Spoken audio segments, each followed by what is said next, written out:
Assalamualaikum warahmatullahi wabarakatuh. Perkenalkan, nama saya Rince Septiame Fitri. Saya berasal dari program studi RPL S1 Farmasi angkatan tahun 2025.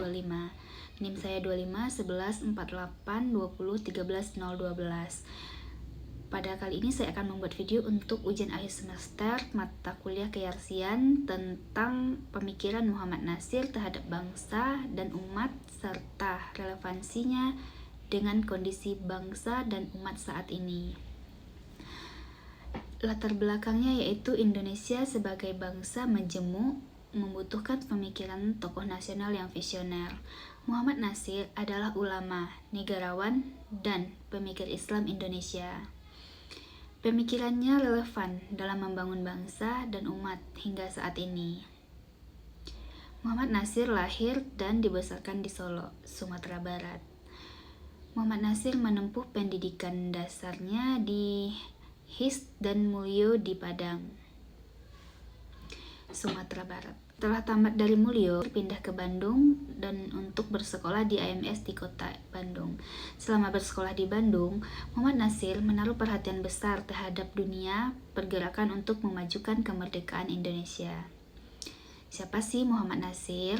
Muhammad Natsir lahir pada tanggal 17 Juli 1908 di Solo, Sumatera Barat. Wafat pada 6 Februari 1993. Ia seorang tokoh masyumi, Perdana Menteri Republik Indonesia tahun 1950 sampai tahun 1951.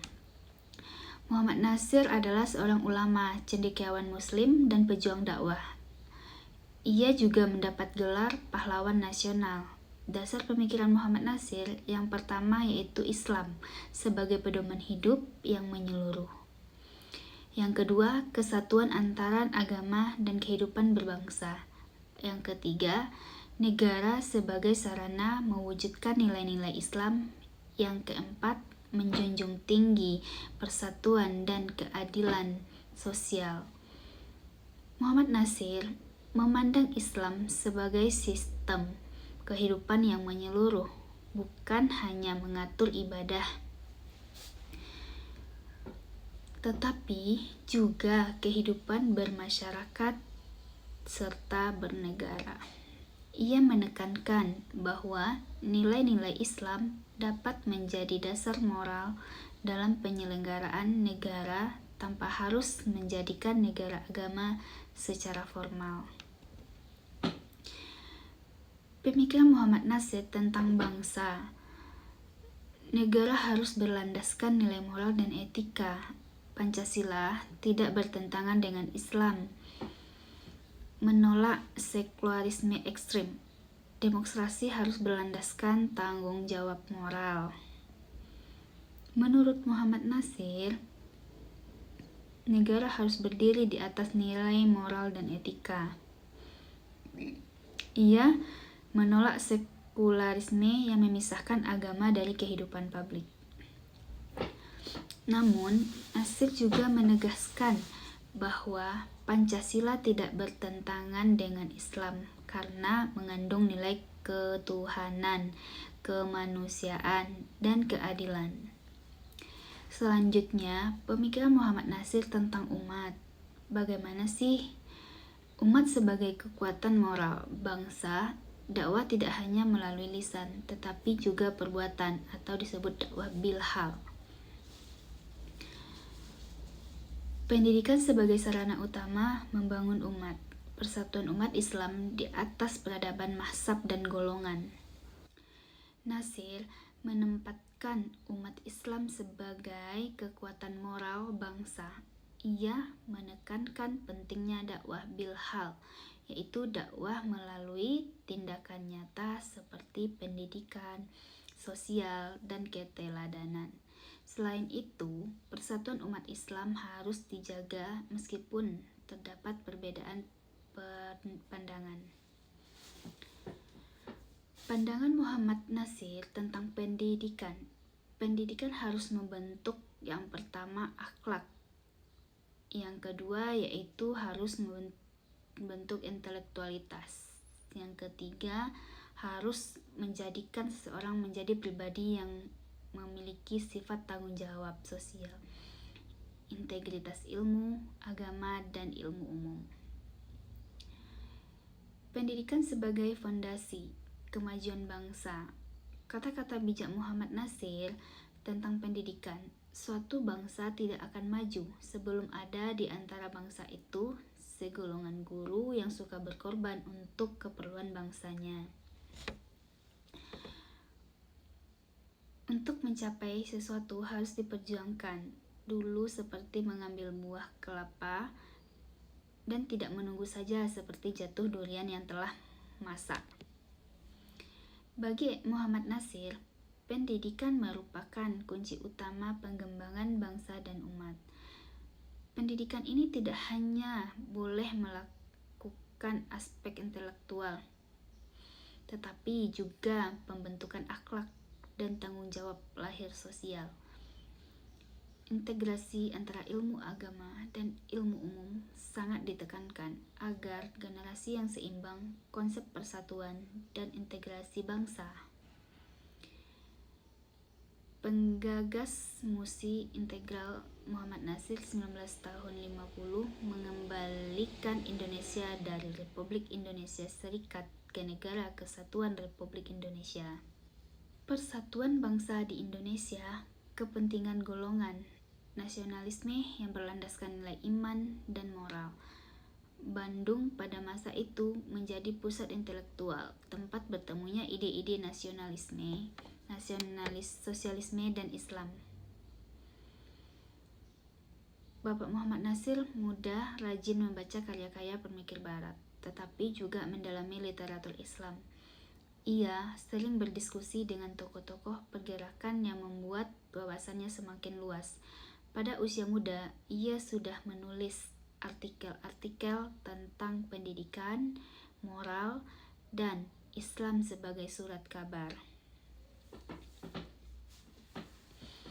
Tulisan-tulisannya ini dikenal lugas, tajam, dan bernaas. Nama Muhammad Nasir semakin dikenal ketika ia bergabung dengan organisasi Young Islamist Bond, tempat banyak pemuda muslim berkumpul dan mendiskusikan arah perjuangan bangsa. Muhammad Nasir ini aktif memberi ceramah, menulis, serta menyampaikan ide bahwa Islam dan kemodernan tidak perlu dipertentangkan. Dalam pandangannya, Islam adalah dasar moral yang bisa membimbing bangsa Indonesia dalam menuju kemerdekaan dan membangun peradaban. Perjalanannya politik semakin nyata ketika Muhammad Nasir masuk ke Partai Islam Indonesia, lalu ke Partai Syarikat Islam Indonesia.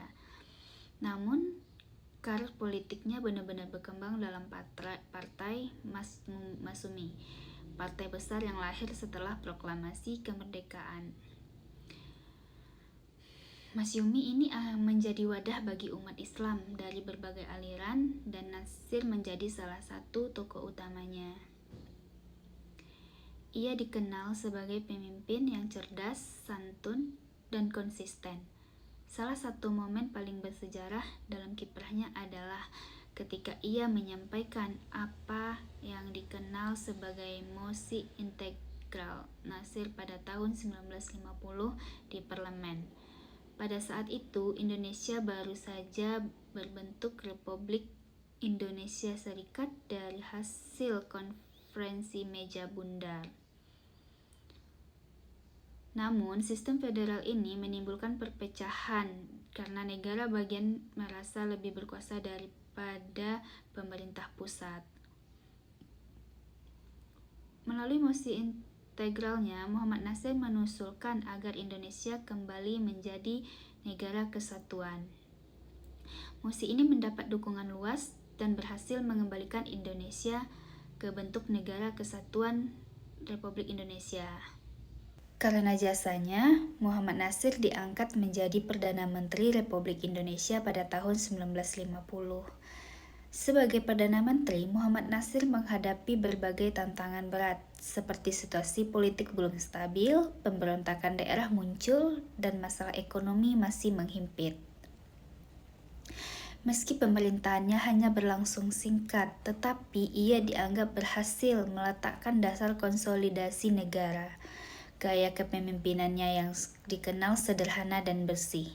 Ia tidak pernah mengejar kekuasaan, melainkan menganggap jabatan sebagai amanah.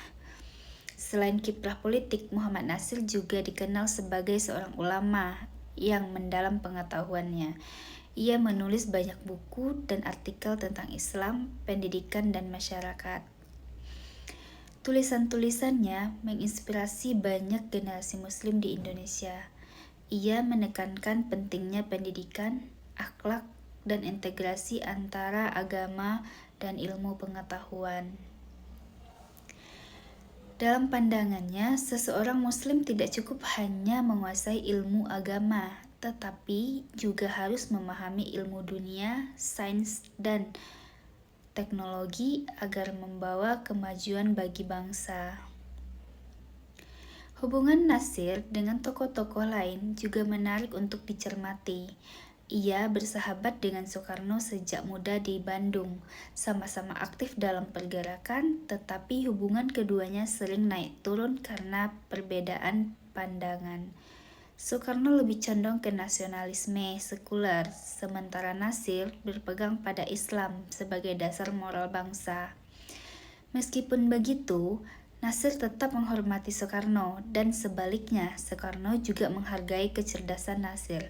Salah satu kontribusi besar Nasir dalam musik integral Nasir berhasil mengembalikan Indonesia dari Negara Federal Republik Indonesia Serikat menjadi Negara Kesatuan Republik Indonesia (NKRI). Hal ini menunjukkan komitmen Nasir terhadap persatuan bangsa di atas kepentingan politik dan golongan.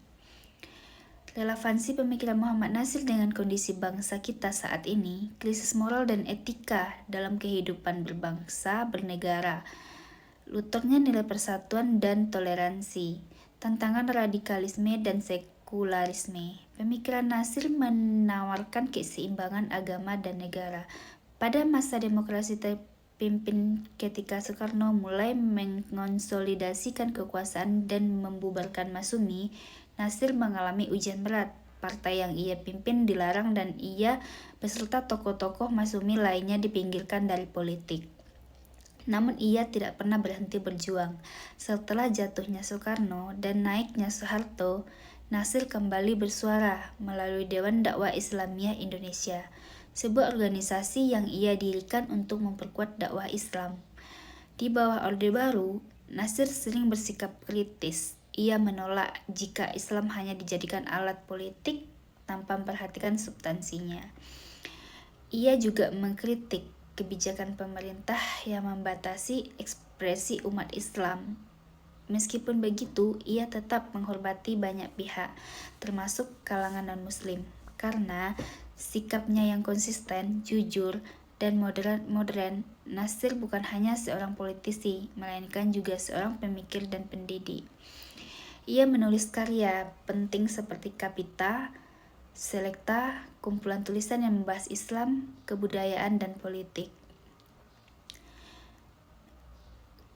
Melalui tulisannya, ia menekankan bahwa Islam bukan sekedar ibadah ritual, melainkan juga pedoman hidup yang menyeluruh. Saat ini, bangsa Indonesia menghadapi krisis moral, konflik sosial, dan polarisasi politik. Pemikiran Nasir relevan karena menawarkan konsep keseimbangan antara agama dan negara, serta pentingnya nilai moral dan demokrasi dalam kehidupan berbangsa dan bernegara. Selanjutnya, relevansi bagi umat Islam saat ini, pentingnya dakwah yang moderat dan inklusif.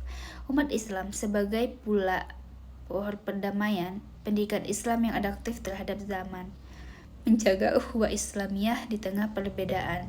Bagi umat Islam, pada pemikiran Nasir mendorong dakwah yang modern, toleran, dan berorientasi pada kemaslahatan umat. Umat Islam diharapkan menjadi pelopor persatuan, perdamaian, dan kemajuan, bukan sumber konflik di tengah masyarakat. Nilai kunci pemikiran Muhammad Nasir yang pertama yaitu tauhid sebagai dasar kehidupan.